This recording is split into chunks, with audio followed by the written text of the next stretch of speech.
Hello everyone, welcome back to my channel. সকলকে সবার প্রথমেই জানাই শুভ শারদীয়ার অনেক অনেক প্রীতি ও শুভেচ্ছা। আজ হলো শুভ চতুর্থী, আর আজকে আমরা রাত্রির বেলা সবাই মিলে সেজে গুজে বেরিয়ে পড়েছি কিছু ঠাকুর দেখবো বলে। প্রথমে তো কোথায় যাব সেটা অবভিয়াসলি প্ল্যান করেই গাড়ি বুক করেছিলাম। আমাদের ইচ্ছা ছিল যে আমরা এত বছর কখনোই কল্যাণী যাইনি, তো এই বছর ফার্স্ট আমরা কল্যাণী যাব। তো সেই হিসাবেই খাওয়া দাওয়া করে গাড়ি করে বেরিয়ে পড়েছি। আর গাড়িওয়ালা কাকুকেও আমি যদিও ম্যাপ দেখে দেখে নিয়ে যাচ্ছিলাম, কারণ আমাদের এখানকারই গাড়ি। কাকু কোনোদিনও আগে কল্যাণী যায়নি। শেষমেশ একটা দোকানে চা খেয়েছিলাম, কারণ অনেকটা জার্নি করে যেতে হয়েছিল, প্রায় 2-2.5 ঘন্টা। মোটামুটি আমরা বাড়ি থেকে 6:30 7টার সময় বেরিয়েছি, আর এখন আমরা গাড়ি পার্কিং করে হেঁটে হেঁটে যাচ্ছি কল্যাণীর দিকে। এখান থেকে নাকি 10 থেকে 15 মিনিট হাঁটতে হবে। ভাবতে পারো তাহলে গাড়ি নিয়ে গিয়ে কী লাভ বলো তো। 15 থেকে 20 মিনিটের বেশি এখানে হেঁটে হেঁটে আমরা এসেছিলাম, মানে এত দূরেই এরা পার্কিংয়ের জায়গা রেখেছে। ফাইনালি আমরা এখানে পৌঁছে গেছি কল্যাণীর কাছে। এইটা হলো আমাদের সেই ফেমাস কল্যাণীর ITI মোড়ের প্যান্ডেলটা।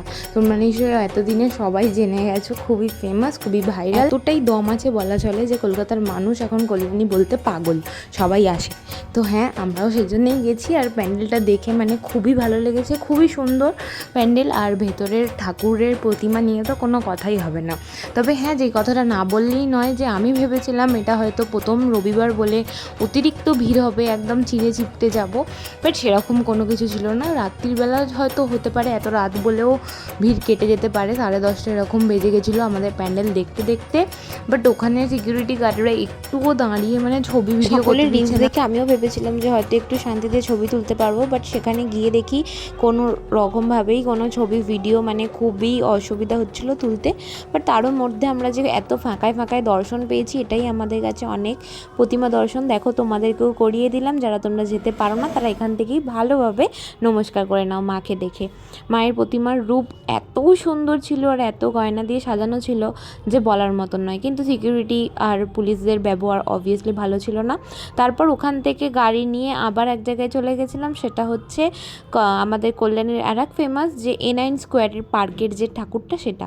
তো ওখানে ঢুকেও মোটামুটি আমরা ফাঁকাই পেয়েছি, বেশিক্ষণ নয়, 10 থেকে 15 মিনিট লাইন দিয়েই মোটামুটি ভালোভাবে এখানে ছবিও তুলতে পেরেছি, ভিডিও করতে পেরেছি। এত বেশি মানে ঝামেলা এরা করেনি এখানে। আর এখানের দুর্গা প্রতিমা অবভিয়াসলি সব জায়গাতেই দুর্গা মা আমাদের খুব সুন্দর হয়।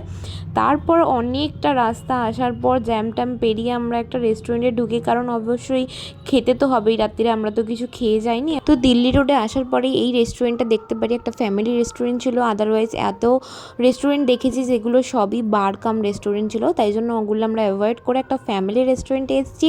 বাট হ্যাঁ, একটা কথা না বললেই নয়, এরকম দিল্লি রোডের ওপরেই একদম ফ্রন্টে এত সুন্দর একটা অ্যাম্বিয়েন্স, সাথে ফুড কোয়ালিটি কোয়ান্টিটি একটা ভালো রেস্টুরেন্ট পাবো আমি সত্যি জানতাম না। অ্যান্ড সত্যি মানে সেই রাত্রিরে তখন প্রায় 1টা বাজে, তখন আমাদের এত ভালো ফুড ওরা ডেলিভারি দিয়েছে, এত গরম একদম ফ্রেশ খাবার ওরা করে দিয়েছে। আমরা মানে সত্যি আমাদের সবার খাবার খুব পছন্দ হয়েছিল। আমরা এখানে অর্ডার করেছিলাম বাটার তন্দুরি রুটি, বাটার চিকেন, তারপরে ফ্রাইড রাইস, তারপরে একটা ড্রাই চিলি চিকেন আর ফিশ ফিঙ্গার, এরকম কিছু সামথিং অর্ডার ছিল। ওগুলো খাচ্ছিলাম। আমাদের ফুড আমরা খুবই ভালো করে এনজয় করে খেয়েছি। অ্যান্ড দেন তোমাদেরকে আমি বাইরে গিয়ে দেখাবো যে এটা একদম রোডের কতটা সামনে, একদম হাই রোডের পাশে। তোমরাও যারা যারা কল্যাণী যাবে ভাবছো, তারা অবভিয়াসলি এই রেস্টুরেন্টটায় খাবার ট্রাই করতে পারো। আর আজকের ব্লগটা আমার এইটুখানি। দেখা হচ্ছে পরের কোনো নেক্সট ব্লগে। ততক্ষণ পর্যন্ত তোমরা সাবধানে থাকো, আর সকলকে শুভ শারদীয়া। টাটা।